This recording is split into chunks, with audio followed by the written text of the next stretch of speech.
next speaker I'm going to bring up is somebody I'm sure all of you are familiar with. He kind of was a hero of the Tea Party group.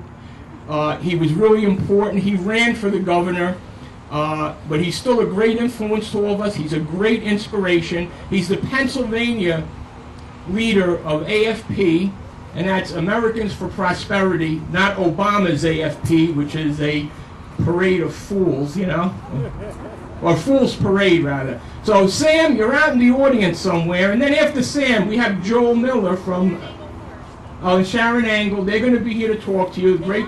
They are here. Okay, great. But Sam's coming up now. Sam, come on up. Welcome, and talk to these great people. It's good to see you all here this evening. I was concerned that the rain was going to keep a lot away, but it doesn't keep the strong of heart away from something of this type. You know, as someone who was in the House for 18 years and then ran for governor last year, and now fortunate to be the director of Americans for Prosperity in Pennsylvania, I'm very, very glad to be a part of this lineup this evening to give some comment about why we need a return to disciplined government. You see, a government is disciplined when it lives within its means. And when those who operate in government live willingly under the laws that they make, not pretend as if they are above the laws that they make. I don't know about you, but I do believe that across this country, regardless of party affiliation, the people of this country are angry at what is happening in Washington, of the policies that are coming out of the Obama administration. They don't like the cabinet that's been appointed, or the czars that are surrounding the president. And unfortunately, I believe that the majority of those in office have long ago rejected what it really means to support and to defend the Constitution and the oath that they have taken.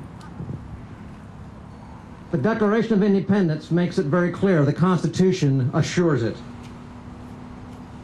But when you walk away from your oath and you walk away from principle, there's only one thing left to embrace, and that is pragmatism and the rule of man, which is very, very failed. Those who have walked away from their oath have also walked away, in my opinion, from the concept of stewardship. The concept that the money that they have is not their own. That those in office are not there to dream up ways to take our property and to dispense it to whom they will under the guise of redistribution or any other guise that they may have, because it's our property. I remember standing on the floor of the House on many occasions and standing and saying to the governor, to my fellow members, when we're considering a tax increase or some other distribution plan, and saying this: men, we may have the power to take which does not belong from us, to us, from the citizens, but we do not have the right. That's the essence of the understanding of stewardship, and that the property is not ours. I believe the only thing that will restrain the runaway government and those in office who disregard the property that is ours can take a lesson from William Penn, who in 1684 made a couple of statements.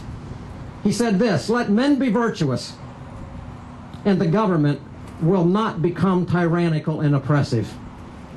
If it be sick, they will cure it.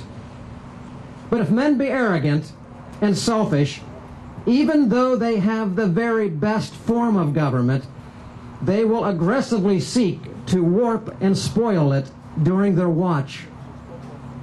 He said, men of virtue will never enact any law that does not defend individual rights, nor will they allow unconstitutional or oppressive ones to continue.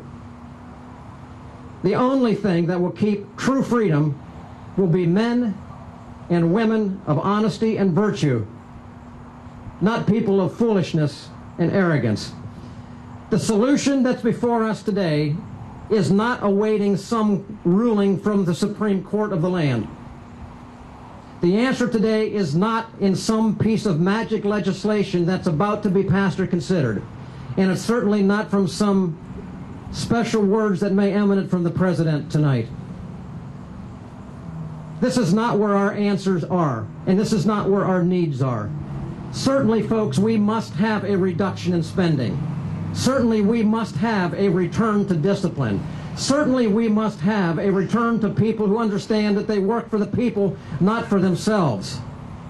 But most importantly, we will return to the America that we remember and what we want and what made this nation the shining city on a hill when we put men and women back in office who understand that they are not just accountable to the voters at the next election, but they are accountable to the judge of the universe that our founders referenced in the Declaration of Independence.